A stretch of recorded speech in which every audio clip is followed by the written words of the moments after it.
Então, João 13, a gente vai continuar do versículo 31, que a gente parou na semana passada no 30, tá? Jesus prediz que Pedro o negará. Depois que Judas saiu, Jesus disse: agora o Filho do Homem é glorificado e Deus é glorificado nele. Se Deus é glorificado nele, Deus também glorificará o Filho nele mesmo e o glorificará em breve. Meus filhinhos, vou estar com vocês apenas mais um pouco. Vocês procurarão por mim. E como eu disse aos judeus, agora lhes digo: para onde eu vou, vocês não podem ir. Um novo mandamento lhes dou: amem-se uns aos outros. Como eu os amei, vocês devem amar-se uns aos outros. Com isso, todos saberão que vocês são meus discípulos, se vocês se amarem uns aos outros. Simão Pedro lhe perguntou: Senhor, para onde vais? Jesus respondeu: para onde vou, vocês não podem seguir-me agora, mas me seguirão mais tarde. Pedro perguntou: Senhor, por que não posso seguir-te agora?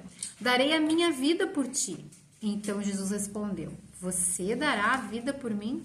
Asseguro-lhe que antes que o galo cante, você me negará 3 vezes. Então a gente terminou na aula passada. Lembrando que a gente está na quinta-feira à noite. Na sexta-feira Jesus vai ser crucificado, tá? Na sexta-feira, às 6 da manhã, vai ter um julgamento lá com Pilatos, com Herodes, depois volta para Pilatos. Jesus ele vai estar indo para a cruz às 9 da manhã e ele vai estar morrendo de tarde, na hora que os cordeiros são mortos, sendo sacrificados para a Páscoa, no mesmo instante. E isso aqui é quinta-feira de noite, faltam poucas horas para Jesus ser crucificado. Jesus então comemora a Páscoa com os seus discípulos e estão os 12 inicialmente. Mas lembram que na aula passada a gente viu que Jesus então, ele dispensou o Judas antes, lembra? Ele disse para o Judas: que tu tem para fazer, faz rápido. E o Judas se levantou e saiu. E ele saiu para trair Jesus, ele saiu para ir lá falar para os judeus onde Jesus estava, para vir um grupo grande prender Jesus. Então, nesse momento, o jantar continua. Eles estão jantando. É o jantar de Páscoa deles. O jantar continua. E eles... Só que agora não tem mais quem no meio deles? Judas. Então, agora só tem os verdadeiros discípulos, que são 11 discípulos. E tudo que Jesus começa a dizer para eles agora, ele vai continuar dizendo no capítulo 13, no 14, no 15, no 16. A gente vai ser o mesmo jantar. João ele descreve para nós várias coisas que acontecem nesse jantar depois que Judas saiu. E basicamente são promessas e promessas de Jesus, tanto para os discípulos verdadeiros que estavam ali, como a gente vai ver mais tarde, para nós, para os que vierem a crer em Jesus no futuro. Então o que Jesus está falando para eles também vale para nós, porque a gente vai ver que no final Jesus fala que tudo isso que ele prometeu para eles vale para nós também, tá? Então, 31. Depois que Judas saiu, Jesus disse: agora o Filho do Homem é glorificado. Quem é o Filho do Homem? Jesus. A gente tem visto isso desde o início do livro de João, que o Filho do Homem é o termo que designa o Messias, e ele se autodenomina Filho do Homem. É glorificado. Nós já vimos também sobre essa questão da glória. O que é a glória de Deus? Então vamos rever aqui. O que é a glória de Deus? A glória de Deus é a soma de todos os atributos de Deus. A glória de Deus é intrínseca a quem Deus é. A glória de Deus não é assim, às vezes a gente pode pensar: a glória de Deus é eu ver uma luz, uma coisa incrível. Não, a glória de Deus é a soma de todos os atributos de Deus, né? Quando Abraão pediu para ver a glória de Deus, Deus mostrou para ele o seu caráter, a sua misericórdia, a sua bondade, para Moisés também. Então, a glória de Deus é a soma dos atributos de Deus. E Jesus está falando: agora o Filho do Homem é glorificado. Por quê? Porque ele está se referindo à sua morte. sua morte na cruz. A gente já viu isso aqui em algumas aulas passadas. Que na cruz a gente vê de novo todos os atributos de Deus. A gente vê a ira de Deus. Ele matou o seu próprio filho por causa do pecado. Ele não poupou o seu próprio filho por causa do pecado. Mostra a justiça de Deus. O pecado, ele tem um preço. E o preço do pecado é a morte. Por isso que Jesus morreu na cruz. A gente vê a justiça de Deus. A gente vê o amor de Deus. Por quê? Porque ele entregou o seu próprio filho por nós. Isso é amor. Ele se deu por nós. A gente vê a sabedoria de Deus. Quem algum dia iria imaginar a cruz? Os anjos mesmo, ninguém imaginava a cruz, ninguém entendia a cruz. Isso só se revelou ali naquele momento. Então a gente vê todos os atributos de Deus, a misericórdia, a longanimidade, a paciência, a bondade, a sabedoria, tudo isso, o amor, a justiça, a ira, todos os atributos de Deus a gente vê na cruz. Então, a glória de Deus, ela é melhor exemplificada na cruz. E esse é um ato de Deus que repercute por toda a eternidade. Tanto que quando a gente vai lá para Apocalipse, o que a gente tem lá em Apocalipse, né? Digno é o cordeiro que foi morto.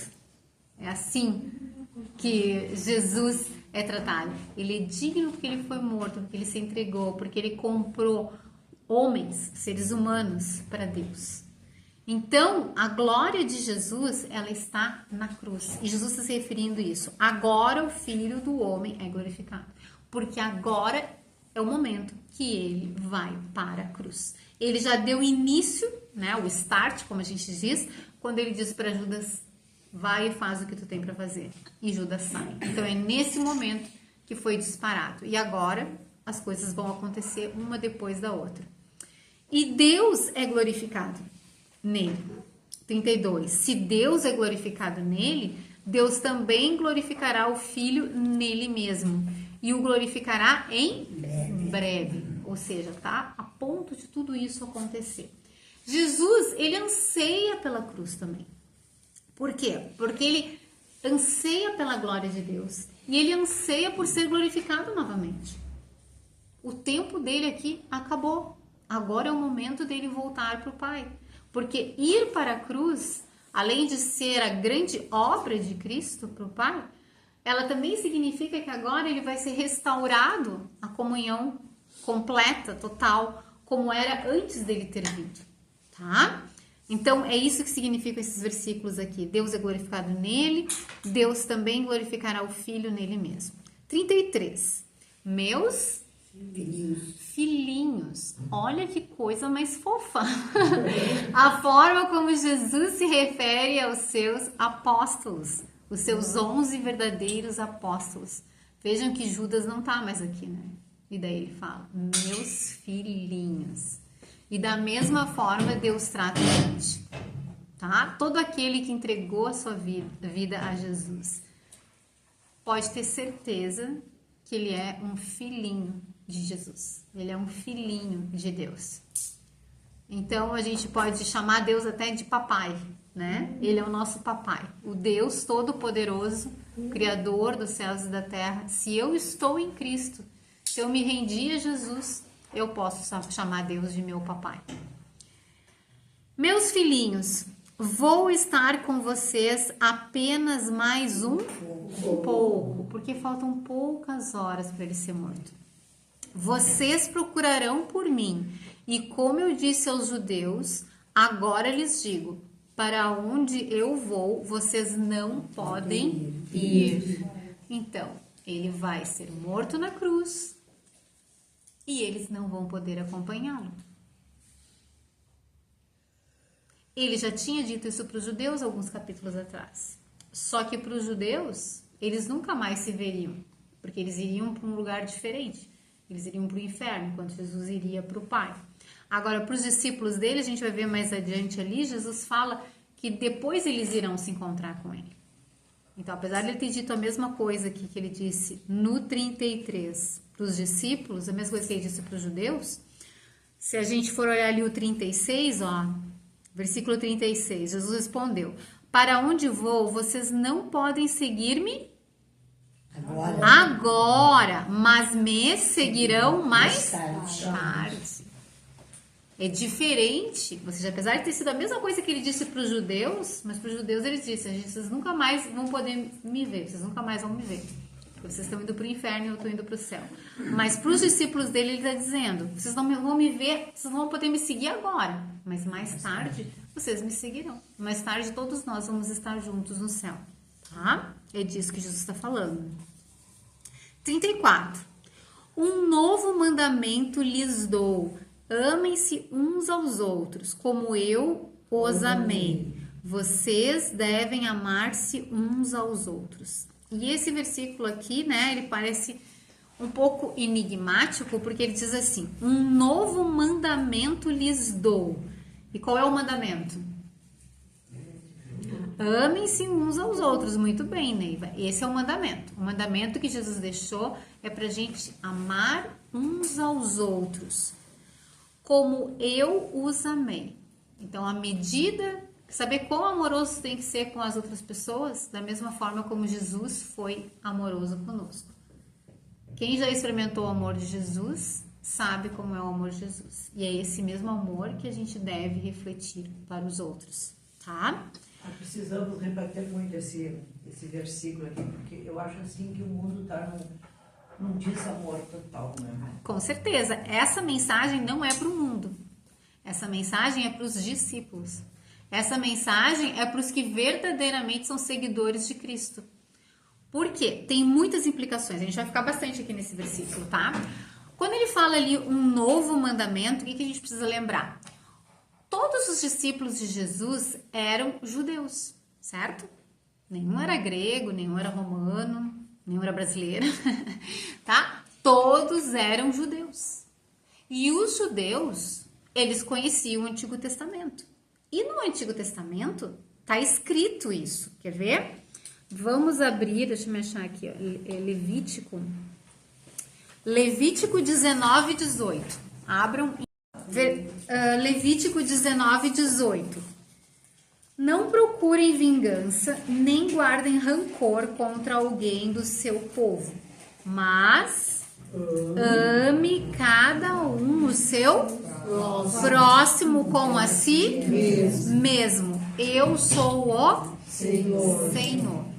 Então, vocês podem ver que isso está escrito na lei, tá? Que nos 5 primeiros livros que foram escritos por Moisés, ou seja, está na lei dos judeus ali, que ame cada um o seu próximo como a si mesmo. Sabe como a gente ama a gente mesmo, né? Se a gente tá com fome, a gente come, certo? Se a gente tá com sono, a gente dorme, certo? Se a gente tem vontade de fazer uma coisa, a gente faz. Ou seja, a gente cuida da gente mesmo. Então, é assim que a gente deve cuidar dos outros, tá? Com o mesmo amor que nós temos por nós mesmos. Então, esse mandamento de amar os outros, ele já existe. Voltamos lá para João. João 13, 34.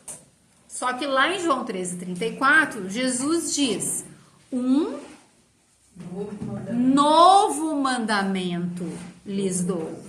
Então pode parecer, mas como assim dar um novo mandamento? Bom, em primeiro lugar, como é que a gente pode entender isso? Em primeiro lugar, os judeus ignoravam esse mandamento, porque eles tinham um monte de facções entre eles, de brigas, de coisas. Então eles eram seletivos, eles selecionavam alguns mandamentos que eles queriam seguir, por exemplo, o sábado, isso era nítido, né? O sábado era o que eles se focavam, mas alguns mandamentos eles descartavam. Então, em primeiro lugar, eles não... É um mandamento, tá na Bíblia, mas eles não se ligaram nesse mandamento. Mesmo os próprios discípulos. Lembram? A gente está aqui nessa noite de quinta-feira, nesse jantar, já faz várias aulas. E quando a gente viu ali a questão de Jesus começou a lavar os pés deles, lembram? Antes de Jesus começar a lavar os pés deles, eles estavam tudo com o pé sujo lá, ninguém estava preocupado em limpar o pé uns dos outros. Mas eles estavam preocupados em quem seria o maior no reino do Messias.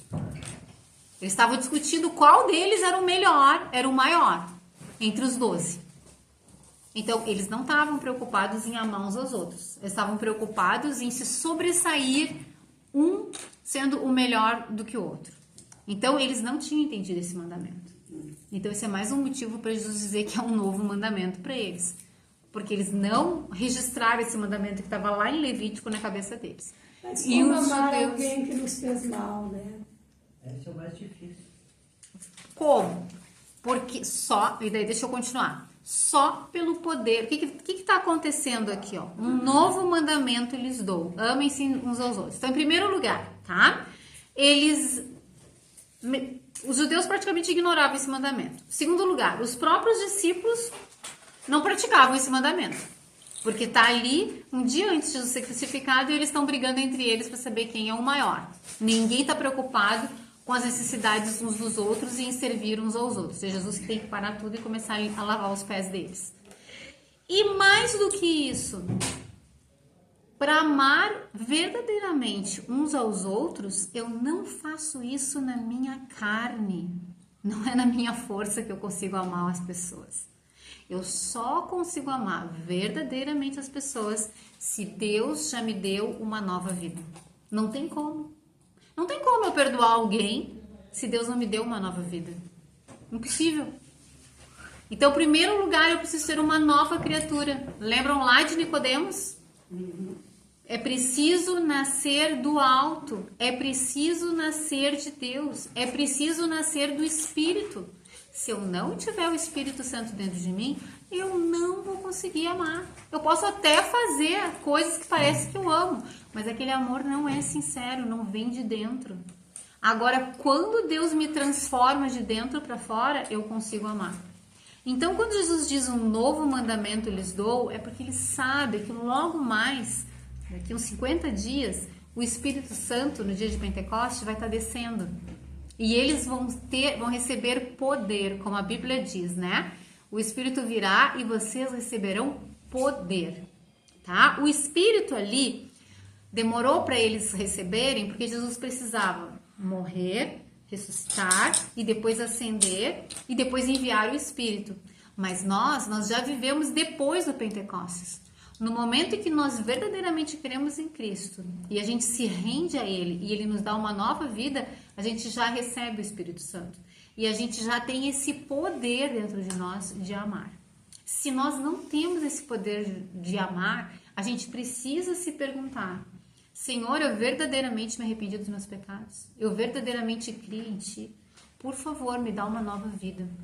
Por favor, me dá do Teu Espírito. Eu quero amar como Tu amou. A Bíblia mesmo diz que Deus nos amou quando nós ainda éramos inimigos de Deus. E Deus nos escolheu e nos amou. Tá?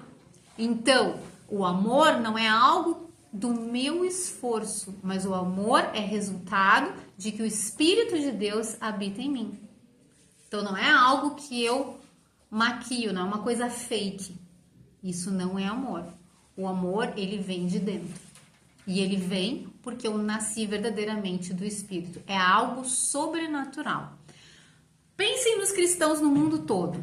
Vocês sabem que muitos cristãos são perseguidos no mundo todo. E são mortos, chacinados, fazem coisas horríveis com os cristãos, né? Debocham dos cristãos, blasfemam, fazem coisas promíscuas com símbolos cristãos pelo mundo todo. Até hoje. Claro, é só tu ver aí na televisão, ver as notícias que tem todo ano, principalmente, sei lá, em... Nigéria, nos continentes. Não, eu tô até falando aqui no A Brasil. abertura das Olimpíadas foi isso, não foi? No carnaval, a gente vê, sei lá, algumas manifestações, pessoas pegando símbolos cristãos, cruz, fazendo atos obscenos, coisas horríveis, né? Colocam Jesus na cruz de qualquer jeito, pinto e bordo com a figura de Cristo. Sem roupa, né? Tem de tudo. Eu nem quero me lembrar, porque eu acho algo tão repugnante. Mas a gente sabe que nós cristãos, nós somos feitos assim de escárnio no mundo todo. E os cristãos jogam bomba nos outros? Matam os outros por causa disso? Não. Agora, vai fazer isso com Maomé. Fizeram lá, uns anos atrás, na França, lá, sei lá o que fizeram uma charge lá, o cara foi morto. Não é verdade? Faz isso com outras religiões, vê o que vai acontecer. Agora, por que que com os cristãos eles fazem tantas coisas assim? Porque como Jesus disse, eu estou enviando eles como ovelhas para o matadouro, tá? Por quê? Porque Jesus disse pra gente não revidar e pra gente amar o nosso inimigo. Então, o cristão, ele não vai revidar. O cristão, ele não vai se vingar. Por quê? Porque ele recebeu esse mandamento do Senhor. E é por causa disso que o mundo vai saber que nós somos cristãos. Pelo amor que a gente tem uns pelos outros. Tá? Continuando, então. Então, um novo mandamento por causa disso. Em primeiro lugar, porque eles não seguiam esse mandamento. Eles simplesmente ignoravam. Estava lá no Levítico, mas eles ignoravam. Em segundo lugar, os próprios discípulos de Cristo não praticavam esse mandamento. Mas agora, eles vão receber poder. Quando Cristo for morto, quando ele ressuscitar, quando ele ascender e logo depois enviar o Espírito, eles vão receber o Espírito e eles vão ser revestidos de poder e eles vão ter a capacidade de amar como Jesus amou. Mas sem o Espírito, eles não têm essa capacidade. Ninguém tem, tá? 35. Com isso, todos saberão que vocês são meus discípulos. Olha o que eu estou dizendo. A marca de um cristão não é usar uma correntinha com uma cruz. Não é usar uma camiseta dizendo Jesus te ama. Ou que seja lá o que for, carregando um versículo. Não um peixinho no carro. Tá? A marca do cristão é o quê? O que diz aqui? É amar uns aos outros. É dessa forma que as pessoas vão olhar para vocês e vão dizer assim, ela é uma cristã, ele é um cristão. Se vocês se amarem uns aos outros. Então, a marca de um verdadeiro cristão é se amar uns aos outros. Vejam que isso aqui é como o testamento. Você sabe que o testamento a gente escreve quando a gente sabe que está para morrer, ou pensando que a gente vai morrer um dia, a gente deixa o que a gente quer, o nosso desejo ali registrado no testamento, né? Jesus está passando para eles um testamento. Ele vai morrer. E ele está dizendo para eles, olha, a marca de que vocês são meus discípulos é o amor que vocês têm uns pelos outros. 36. Simão Pedro lhe perguntou, Senhor, para onde vais? Jesus respondeu, para onde vou, vocês não podem seguir-me agora, mas me seguirão mais tarde. Então, como sempre, né, o Pedro, impulsivo, né, e já disse, como assim, Senhor? Onde é que tu vai? Eu quero ir contigo. E daí Jesus então disse para ele, não, para onde eu vou tu não pode ir, mas depois tu vai ir. Depois tu vai me seguir. 37. Pedro perguntou, Senhor, por que não posso seguir-te agora? Darei a minha vida por ti. Tá, e a gente conhece a história, né? Todo mundo aqui sabe que Pedro negou Jesus, certo? Acho que não é novidade para ninguém. Pedro vai negar Jesus. Só que ele está dizendo aqui para Jesus, ele vai negar Jesus daqui umas 6 horas, 9 horas no máximo. Ele vai negar Jesus. Só que aqui ele está dizendo para Jesus que ele daria a vida dele por Jesus. Vocês acham que ele está mentindo ou que ele está falando a verdade? Ele está falando a verdade. Ele está falando a verdade. Ele está falando... Isso, essa é a intenção dele. Ele tá falando a verdade. Com certeza ele tá falando, não tá mentindo.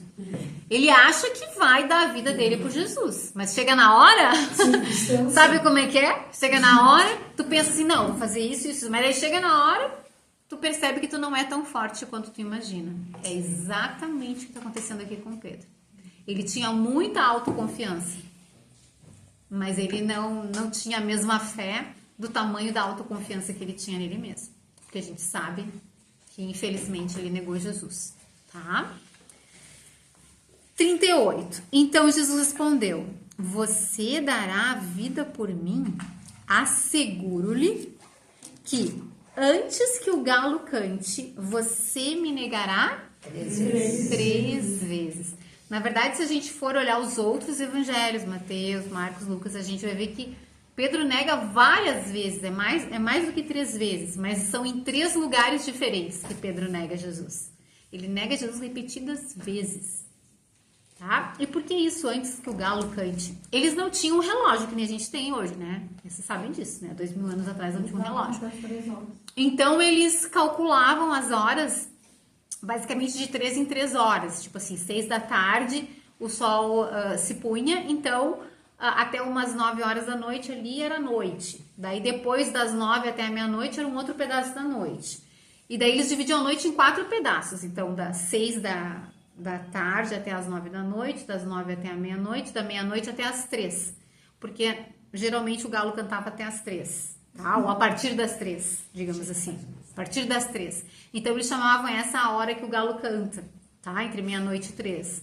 Então Jesus está dizendo para ele, nesse período aí tu vai me negar 3 vezes, em 3 locais diferentes, diversas vezes. É isso que Jesus está dizendo para ele. E isso realmente acontece, porque Jesus sabe o que está falando, mas Pedro não sabe o que está falando. Pedro não tem noção do que ele está falando, tá? Então, o que a gente precisa lembrar da aula de hoje? A gente precisa lembrar o quanto Jesus nos amou, o quanto ele está feliz que ele vai estar sendo glorificado. A glória dele é totalmente revelada na cruz. E a forma como ele nos chama ali de filhinhos no 33 mostra o grande amor e o grande cuidado que ele tem conosco, como ele nos trata como criancinhas, tá? E o novo mandamento, que é a grande característica de um verdadeiro cristão. Mais uma coisa interessante. Vejam que quando Jesus ele diz assim, como é que o mundo vai saber que vocês são meus discípulos, que vocês são cristãos? Pelo amor que vocês têm uns pelos outros. Vejam bem, ele não disse porque vocês falam em línguas, ou é porque vocês expulsam demônio, ou é porque vocês fazem milagres. Nada disso.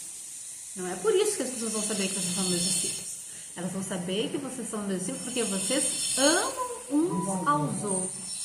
Então, a marca do verdadeiro discípulo não são sinais milagrosos, não são coisas sobrenaturais, é o amor uns pelos outros, tá? É isso que a gente tem que lembrar.